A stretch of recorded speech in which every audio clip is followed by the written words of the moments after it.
मेरे किसान भाइयों, आपको इस बार जो धान का राशि है वो आपको एक किस्त में ही मिल रहा है ना। अगर हमारे कोई किसान भाई है तो आपको एक किस्त में राशि मिल रहा है। क्यों मिल रहा है? क्योंकि विधानसभा में जयराम महतो ने सवाल किया था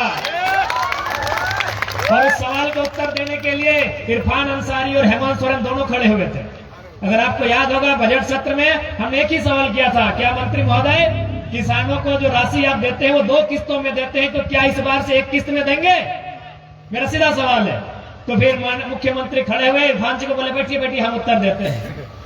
तो निसंदेह मैंने जो सवाल किया था, आज झारखंड राज्य के किसानों को एक किस्त में ही धान का जो मूल्य है वो राशि का आवंटन किया जाएगा।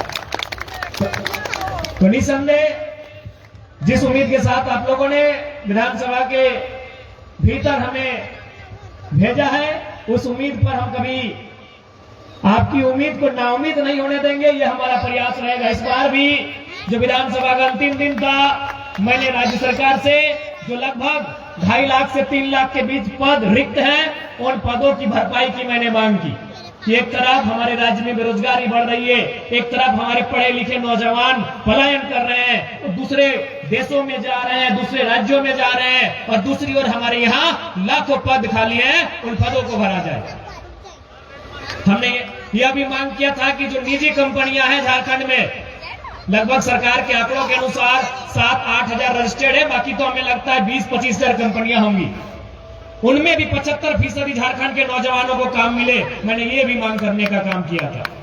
तो निसंदेह मैं आपके बीच से विधानसभा जाता हूं, मैं आपके बीच से होकर जाता हूं, तो मैं वही बात रखूंगा जो आपका मुद्दा हो। बाकी विधायक आप देखते होंगे एक दूसरे की शिकायत में, एक दूसरे पे टिक्का टिप्पणी करने में, अगर एनडीए की बात हो तो राज्य सरकार को कोसने में समय गंवाते हैं, अगर इंडिया साइड की बात हो तो दिल्ली में जो बैठी सरकार है उनको कोसने में समय गंवाते हैं। लेकिन जब भी हमें समय मिलता है हम सीधा टू द पॉइंट मुद्दों की बात करते हैं।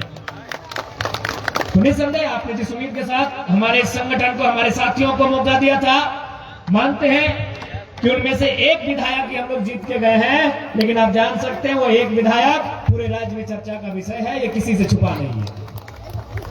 हमारे साथ मंच के ठीक नीचे इस खेल का आनंद लेने के लिए आए दूर दराज सुदूर क्षेत्रों से तमाम नौजवान साथियों, हमारे अभिभावकों, कुछ माताएं हमारी आई हैं, पत्रकार के बंधुओं, स्थानीय थाना प्रभारी समेत तमाम पुलिस के जवानों, और विशेषकर हमारे जेल कैंप पार्टी के पूर्व प्रत्याशी से पार्टी के महासचिव उदय मेहता, जिनके नेतृत्व में इस कार्यक्रम का आयोजन हुआ, उनके साथ जिला के अध्यक्ष समेत सभी जेल कैंप पार्टी के पदाधिकारियों, कार्यकारिणी साथियों, आप सभी को जोहार।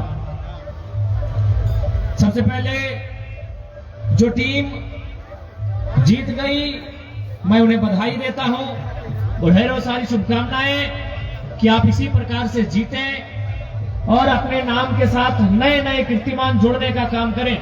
और जो टीम हार गए, मैं उन्हें अगले टूर्नामेंट के लिए, अगले साल के लिए बधाई दूंगा कि आप निराश ना हो। मन के हारे हार है, मन के जीते जीत।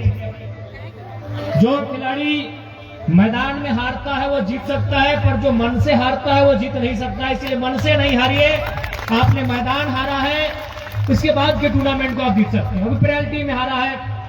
इस खेल में बड़े बड़े सूरमा मात खा जाते हैं। तो साथियों, आज इस खेल के कार्यक्रम के अवसर पर आप आए हैं। निसंदेह आज पूरे देश को, हमारे राज्य को आवश्यकता है खेल में खिलाड़ियों के लिए तमाम प्रकार की व्यवस्थाएं उपलब्ध कराने की, क्योंकि आज अगर खेल को हम लोग सही सुचारू रूप से, अगर सरकार खेल की दिशा में सही तरीके से काम करे, तो निसंदेह युवाओं को एक बहुत बड़ा प्लेटफॉर्म मिलेगा। आज अगर हम भारत की बात करें तो जनरली भारत को हम कहते हैं कि कोई भी घर में बच्चा अगर जन्म लेता है तो लोग क्या कहते हैं कि भाई डॉक्टर बनेगा, इंजीनियर बनेगा, आईएएस बनेगा, आईपीएस बनेगा, लेकिन ये नहीं कहता है कि मेरा घर में बेटा या बेटी पैदा हुआ खिलाड़ी बनेगा। ऐसा कहाँ कहा जाता है आपको मालूम है? ऑस्ट्रेलिया लगभग खेल राष्ट्र है। उस राष्ट्र में अगर कोई भी बच्चा या बच्ची पैदा होते हैं तो लोग कहते हैं वो खिलाड़ी बने। आप देख सकते हैं क्रिकेट में ऑस्ट्रेलिया, हॉकी में ऑस्ट्रेलिया, तमाम जो खेल है जिनमें उनका बड़ा नाम है, क्योंकि वहां की सरकार ने वो सुविधाएं दी, खिलाड़ियों को प्रोत्साहित किया। तो ठीक उसी प्रकार हमें लगता है आज जो हमारे खिलाड़ी केवल वो कटकम सांडी तक क्यों खेले, उनका जो हुनर है, उनके अंदर जो प्रतिभा है, वो केवल हजारीबाग जिले तक की क्यों रहे, इन सीमाओं से बाहर जाए, वो अच्छा खेले, अपना नाम रोशन करें और इस खेल की दुनिया में अपना फ्यूचर भी तरासे। इसलिए निसंदेह राज्य का एक जनप्रतिनिधि होने के नाते, विधानसभा के एक सदस्य होने के नाते, राज्य की व्यवस्थाओं का, संचालकों का एक सदस्य होने के नाते मेरी पूरी जिम्मेदारी होगी कि खिलाड़ियों का उत्थान कैसे हो। निसंदेह मैं अपने स्तर से पूरा प्रयास करूंगा। और बिल्कुल हमारा प्रयास रहा है, पिछला जो बजट सत्र था उसमें मैंने कहा था कि जिस प्रकार अगर कोई देश के लिए खेलता है तो उसे डीएसपी का रैंक दिया जाता है। जैसे अभी हाल ही फिलहाल महिला क्रिकेट टीम ने वर्ल्ड कप जीता, तो शायद दीप्ति शर्मा को उनकी राज्य की सरकार ने डीएसपी के पोस्ट से नवाजा। मोहम्मद सिराज को भी डीएसपी से नवाजा जा चुका है, हरभजन सिंह, जोगिंदर शर्मा। तो मैंने सरकार से मांग भी किया था कि अगर हमारे राज्य में कोई ऐसे खिलाड़ी हैं जो कम से कम झारखंड स्टेट को रिप्रेजेंट करते हैं, तो उन्हें कम से कम इंस्पेक्टर के पद से नवाजा जाए, ताकि वो खेलने में वो प्रोत्साहित हो सके। मैंने सरकार से मांग किया था। इसलिए हम लोग जब भी जरूरत पड़ती है, चाहे वो